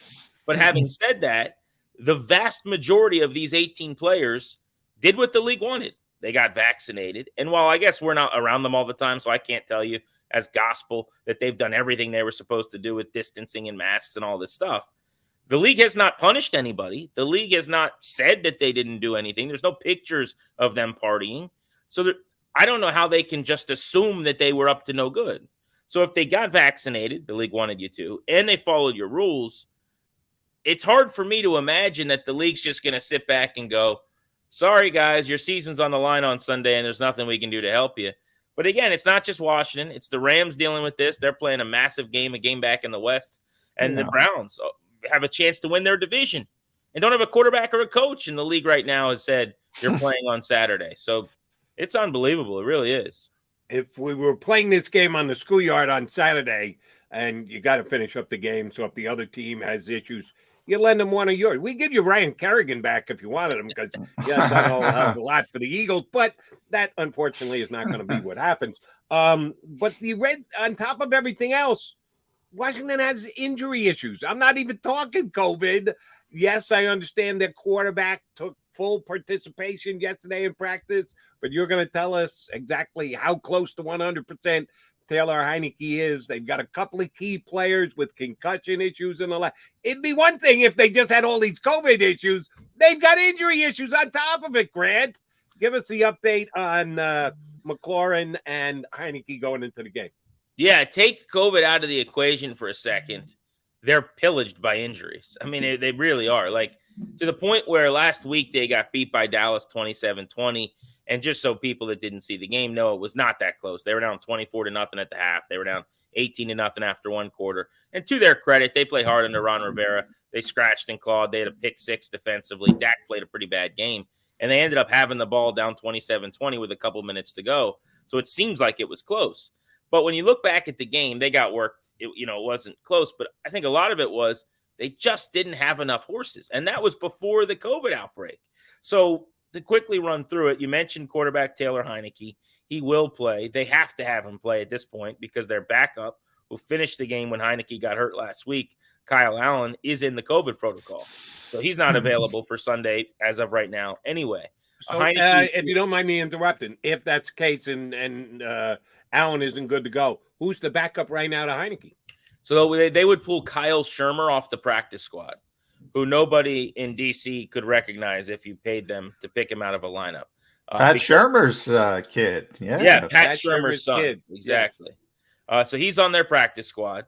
They just signed Jordan Ta'amu, who was an XFL quarterback with the St. Louis Battlehawks. St. Louis Battlehawks star. That's right. He started over Heineke in the XFL, actually. They just signed him yesterday, I believe, to their practice squad. So that's the quarterback room at this point. Maybe they'll quarantine one of those guys to make sure that at least someone with a heartbeat is eligible and available come Sunday. I'm not really sure what the plan there is. But Heineke got hurt two different times in the game. He hurt his elbow and he hurt his knee. So when he hurt his knee, his elbow, he kind of stayed in the game and came back in the game. He hurt his knee at the end. He didn't come back in. But he says right now the elbow is the bigger issue, although he says there's no pain when he threw at practice. So figure that out. So Heineke's going to play. They're hoping to get J.D. McKissick back, who's important to them. He's their check down, safety valve, pass catching running back. He's like top 2 among running back catches since the beginning of last year. He had 80 catches in 2020. Terry McLaurin's the best player on their offense. He went up high for an underthrown pass last week, got undercut, landed on his head, has a concussion. He's in the concussion protocol. No word if he's going to play or not. He was not able to go full in practice yesterday. Their wide receiver 2 is Curtis Samuel, who's played like 4 games all year and has done nothing. He's had this groin injury that has lasted for months and months and months. And now he's got a hamstring injury, so he was back on the side field yesterday. So if he does play, he'll play a tiny role, and we're not sure if he'll play at all.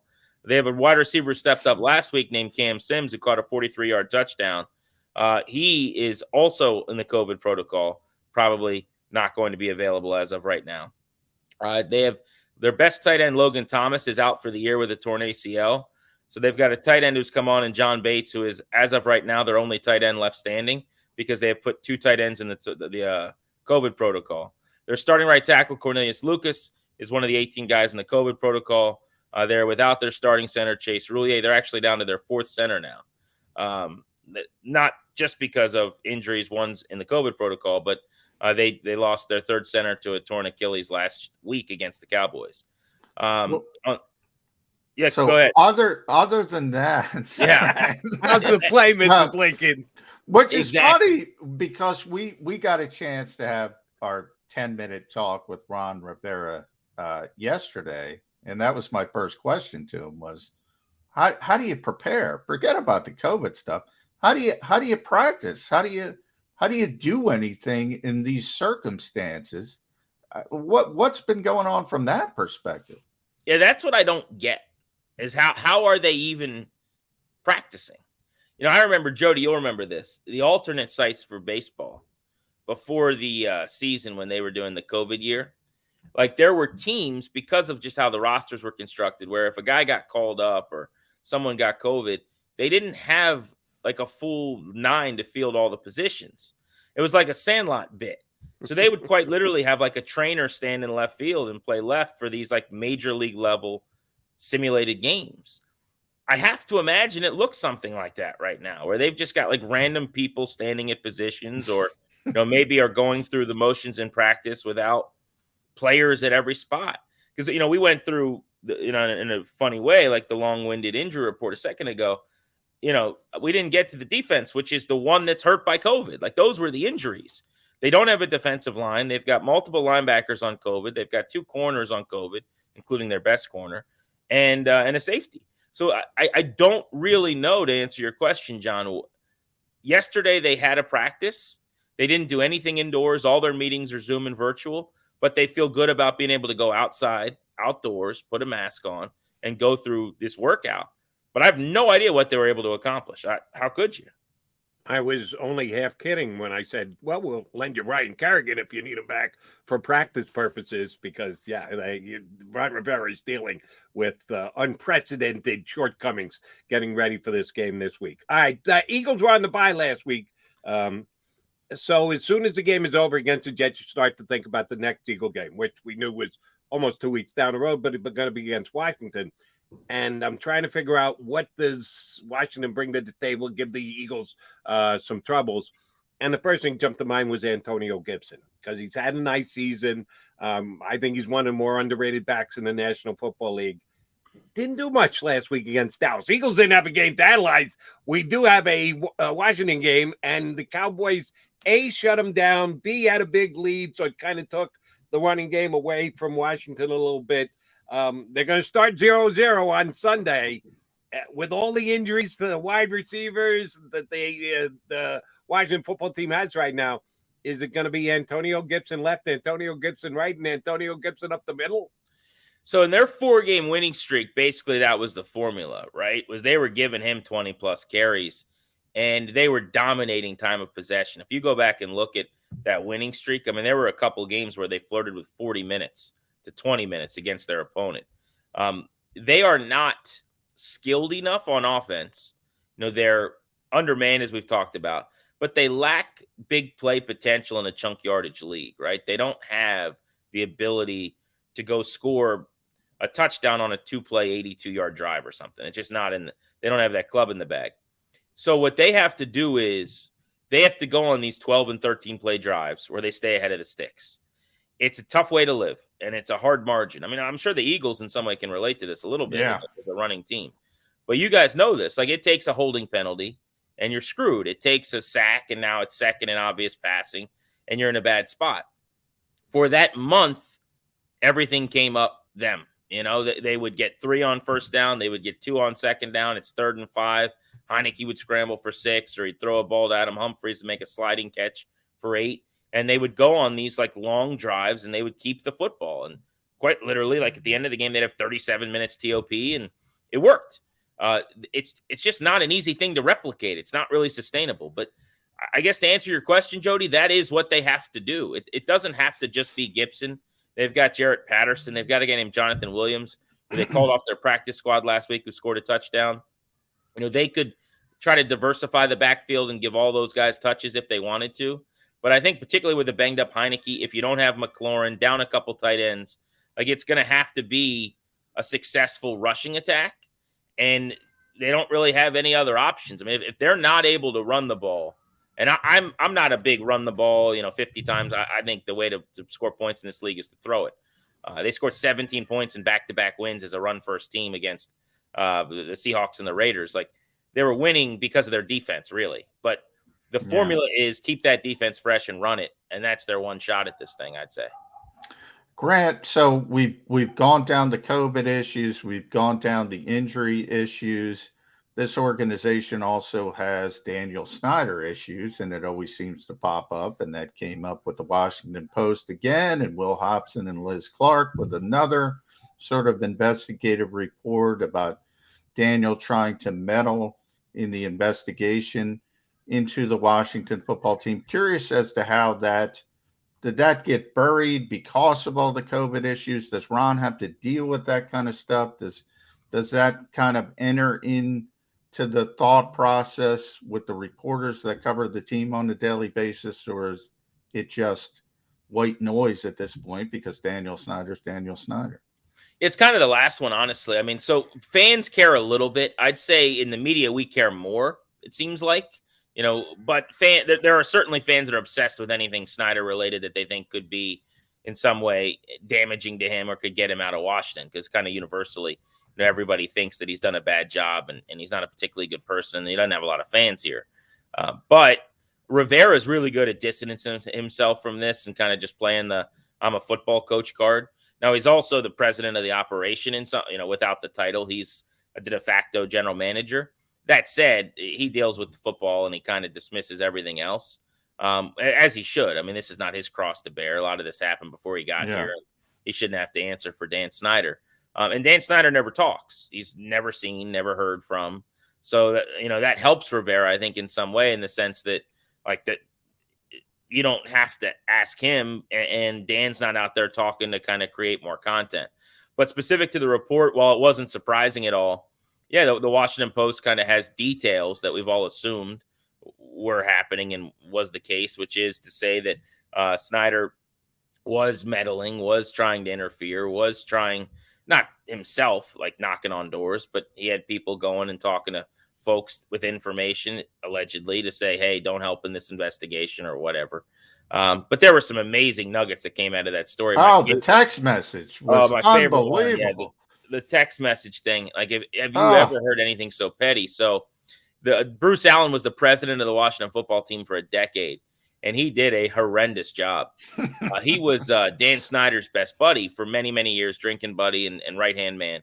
And they have had just a nasty breakup. I mean, an absolute, we're fighting over who gets custody and the dog. I mean, they are in such a bad way right now with their relationship. But the amazing thing in this story was that when Ron Rivera was hired, Bruce Allen apparently texted Ron Rivera. Everyone in the league knows each other. And congratulated him and said, hey, Ron, just wanted to say congrats on the head coaching gig.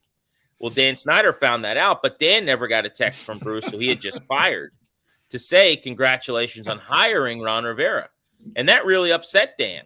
And so Dan asked someone to get Bruce to text him a congratulations, and Bruce didn't do it.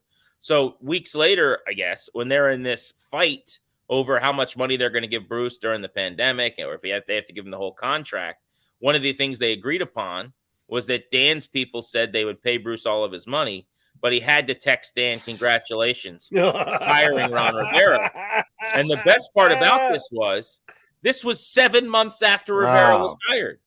So 7 months later, he's telling him, this is through his people and Bruce's people, the text I want you to send me is this. As if that would mean anything when you just get a text you wrote for yourself. By the way, Bruce apparently never sent the text, which is also funny. And it's so funny because I was going there and it just organically, the conversation went there. Does anyone know where Bruce Allen is? Not only is he a big deal with this watching thing, we go all the way back to Gruden and the emails. And nobody's ever really gotten Bruce Allen on the record to talk about any of this. Did he sign a non-disclosure? Is he in Alaska hunting bears? Where exactly is Mr. Allen these days?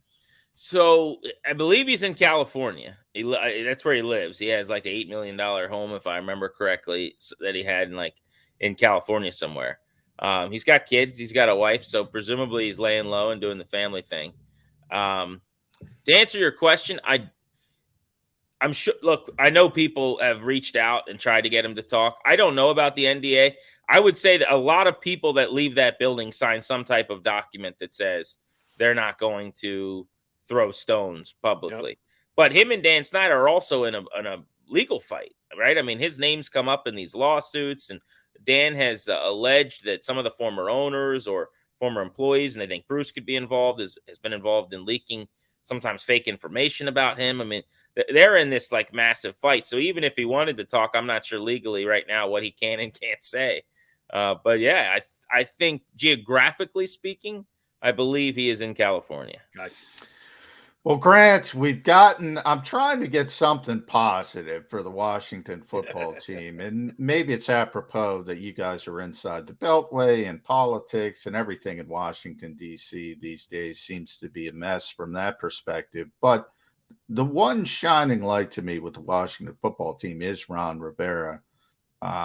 Just a great guy. What has he meant for that organization, especially getting through what's been a difficult era, this sort of past few years with Daniel Snyder and the investigation and all that kind of stuff? Yeah, I think it's been a great benefit to have him, obviously, as like the captain of the ship during all of this, because he is an asset to the organization. He's a good human being, but I think even more importantly, he's got this sterling reputation, and everyone around the league loves him. And that's not to say it's not deserved, but I mean, nationally, like his name comes up and there are positive feelings and people like him. And so it's for them, it's awesome because they haven't had that in so long, right? Not to knock Jay Gruden, who I really, really liked, but people either didn't know much about him. No one, like when Jay Gruden's name came up, you don't have a national TV person just singing the praises of what a great person he is because they don't have the relationship with him. Rivera's got relationships, it seems like, with every single person in the NFL. And so I think that's just been huge for them. Last year, as an example, when some things were coming off the rails and weren't going well, you had the Alex Smith story where he's coming back and he's kind of like a hero in the NFL.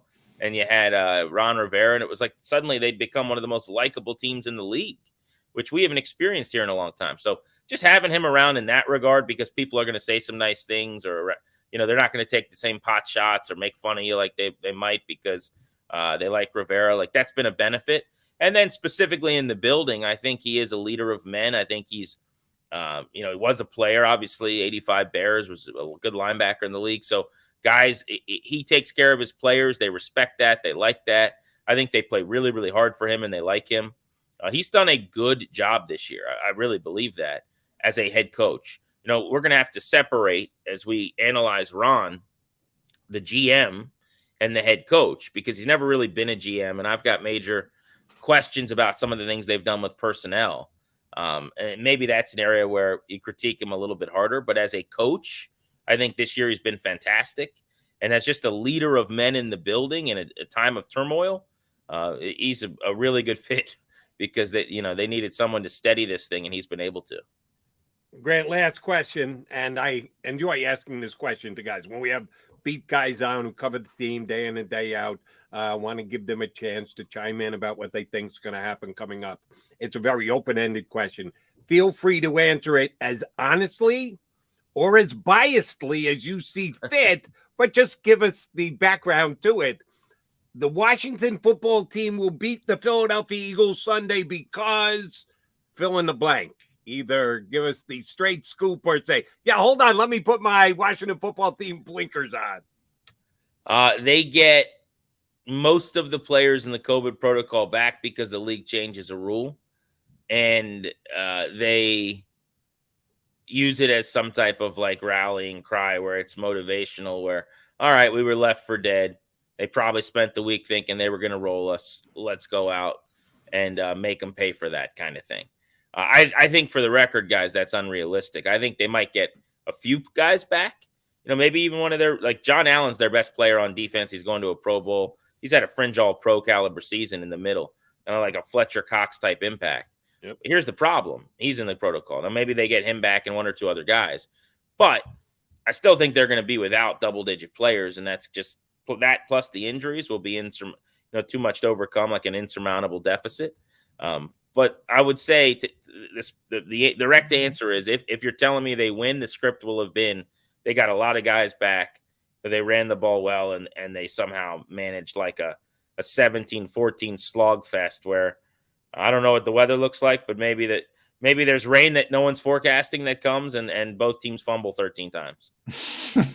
we tapped into his Washington football team expertise. You can do so every day on 106.7 The Fan down in D.C. Weekends you can catch him on Sirius XM MLB Network talking baseball. I just like talking to the dude because he knows what the hell he's talking about.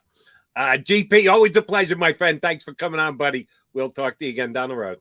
You're the best, Jody Mac. John, good talking with you, brother. Be well. Great job, guys. Thanks, Grant. Appreciate Grant it. Paulson from 106.7 The Fan. Honest guy. He said, yeah, if all the guys, a good percentage of the guys come back off the 18 list as of right now. And I asked John about that earlier, and he said, Joe, I can only go by the numbers I'm going by right now. None of us know how many are going to be able to get off the protocol list. None of us know if Roger Goodell's not going to have an announcement in the next 20 minutes. Listen, we're redoing our COVID protocol. None of us know that. Could happen. Probably not. And that's why. And Grant mentioned 20, and he's right, about 20% if you go through the season, guys, vaccinated guys, forget unvaccinated guys, they're out for 10 days. 20% in a week get back for the particular game. So 1 in 5, do the math. Not a lot of them are going to make it back. And that's what I was saying earlier in the show. It's going to be difficult they'll field the team. They'll get enough guys on the practice. If they got to sign guys off the street to put on the practice squad, they'll elevate for Sunday. They'll have 53 dressed. Will they be good enough to play and compete against the Eagles? That's a bit of a stretch. All right, John McMullen, Jody McDonald, your Mac Birds 365 guys. We got to put a bow on the show. Only a couple of minutes left. Stay right here with us.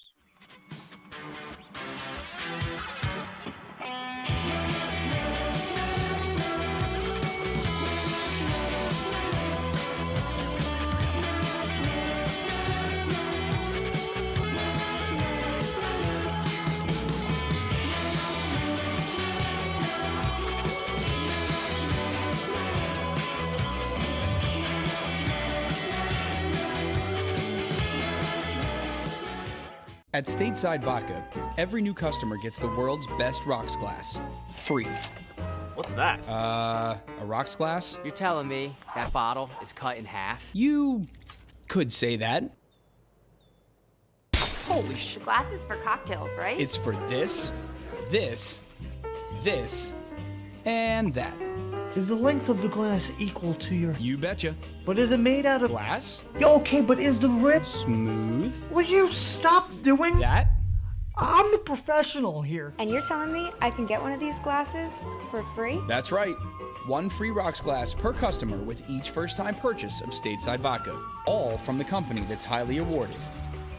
0 carbs, 0 sugar, and deliciously tasting vodka. So good, it just... disappears.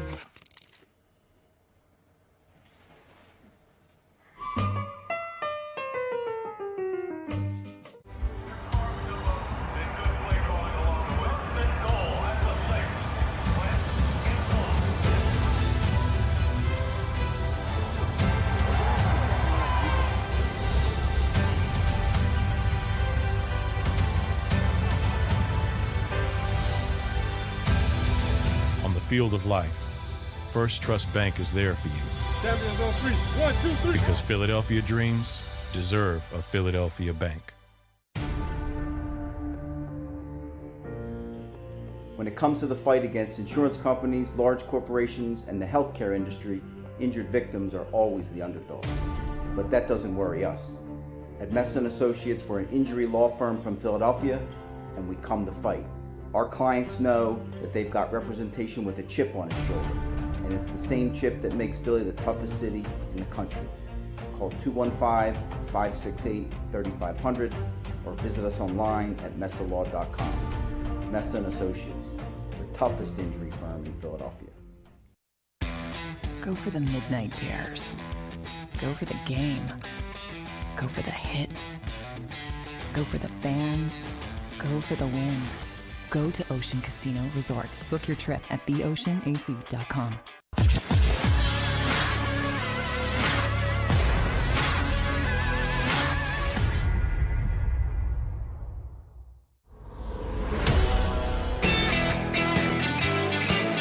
Last couple minutes of Birds 365 on a Thursday, leading into a Sunday. Washington versus Philadelphia. Key game. The numbers are what they are. They check the standings, and you can have tiebreakers as of right now, change tiebreakers after the weekend. You got to do this in a week-by-week thing. But right now, the Eagles are out of the playoffs. If they win this weekend, they will be in the playoffs by next week because they'll leapfrog Washington, who is in as of right now. So to say the level of importance of this game is pretty high would be a woeful understatement. And we're kind of jonesing for some Eagles football because the bye week just took place as late as possible in the season. Kind of feels just wrong and funny to not have Eagle football in December, but that's exactly the way it shook out. And another plus, John, for the Eagles having a late bye, and we talked about how it was a grind to get there, but then they actually get to reap the benefits. One that we did not know was going to happen was, they had this COVID outbreak kind of across the National Football League, even the same against the country. It was a good thing that nobody was hanging around together because they could have had the same kind of outbreak that the Washington football team had. We got a clip that Grant Paulson updates of injuries and COVID list. I mean, it is unbelievable. I've never seen anything like it. Cleveland, similar. But when you add in the Washington football team injuries on top of it, inside straight, Jody. Inside straight. You take what you can get in this league, and the Eagles have gotten a big break. John, are you suggesting that you're not afraid of Kyle Shermer, the Vanderbilt kid, coming off the bench for the Redskins on Sunday and laying waste to the Philadelphia Eagles? As Grant also pointed out, Jordan Ta'amu. What? Where? What was that? Yeah, he actually beat out Taylor Heineke for the St. Louis Battlehawks job. So, maybe Jordan's better. Think of it that way. Taylor Heineke's actually won some games for the Washington football team. St. Louis Battlehawks. That doesn't impress you, Jody? Name another Battlehawk. You named the two quarterbacks. I dare you to give me one more. Yeah, that's what I thought. I can't. I know I can't. Not even John Football McMullen can either. St. Louis Battlehawks. Stop. But Taylor Heineke sounds like he's going to be able to go, but you're one good shot away from being knocked out of a football team, and he did full participate in practice yesterday. And as Grant pointed out, they kind of need him because, yes, if not him, it is Kyle Schumer coming out to the rescue off the practice squad to be able to step in and play for them. And I had to give Taylor Heineke his respect. He had played well in their wins. Low scoring wins, but well enough, made the plays when he needed to. Washington football team had ripped off 4 in a row before going down to the Cowboys last week. He did not look good in that game to me. I watched every play of that game because you didn't have the Eagles to watch. So what are you going to watch? You're going to watch Washington against Dallas. They fell behind. If Taylor Heineke has got to rally you from down by more than 2 scores, I don't think you have much of a chance. So I would say that should be one of the goals of this football team. When I say this team, I mean the Eagles on Sunday.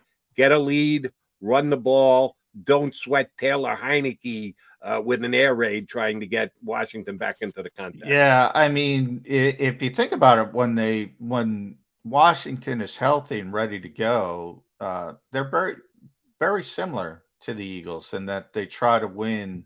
And I talk about it all the time, and Grant just talked about it with Washington. Small margin of error. If you're going to run the football, if you're going to be run heavy, holding call, penalty, other type of penalty, false start even, fumble, what have you, the margin of error is really, really small. So I think that's why when we looked at this 2 home and home series over 3 weeks, these 2 teams were so evenly matched, it was going to be really interesting as if one of those 2 teams could sweep the season series.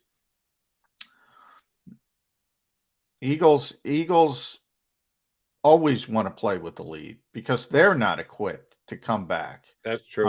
And Washington plays the same way. So, and obviously they're hampered from all the other issues. Whoever gets the early lead in this game is going to be in really, really good shape. And, everything is there for the Eagles. Gardner Minshew, Jalen Hurts. I don't even think you have to worry about the quarterback, Jody. Doesn't matter at this point. Yeah, I can't get to it doesn't matter, but I can get to could be okay either way. Well, that's probably a better way to describe it. Should be okay. Should be okay either way. Yes, we'll settle on that one. All right, tomorrow here on Birds 365, Ed Kratz is going to have to explain why last week here on Birds 365, he suggested Brandon Brooks may be back this week against I warned you. Not me, Morden. He did it. Wasn't me. I didn't say it. He did. Yeah. The best case scenario was going to be the 21-day practice window. We didn't even get that. We got Jack Anderson. They opened up his practice window. A little other help on the offensive line. We'll see what happens with Brandon Brooks. But I was surprised when Ed went there last week. Wouldn't be surprised if he's back again. No, he jumped the gun. He jumped the gun a little bit. So we'll get on his case tomorrow. But we'll do so easily because we love Mr. Kratz. He'll be on. We'll probably scrounge up another guest for you as well. Getting that much closer to Sunday's return of the Philadelphia Eagles. Partner, I'll see you in 22 hours. All right. I will be here, hopefully, non-COVID. I passed my test. I hope I don't have it either, but I'm not planning on taking the test. Asymptomatic, Jody. Don't take the test. There's only one way to find out if yours truly has COVID. Be right back here tomorrow in 22 hours on Birds 365. If you missed any of today's show on the JAKIB Media channel, listen to the podcast on your way home. Available on YouTube, Apple, and Spotify.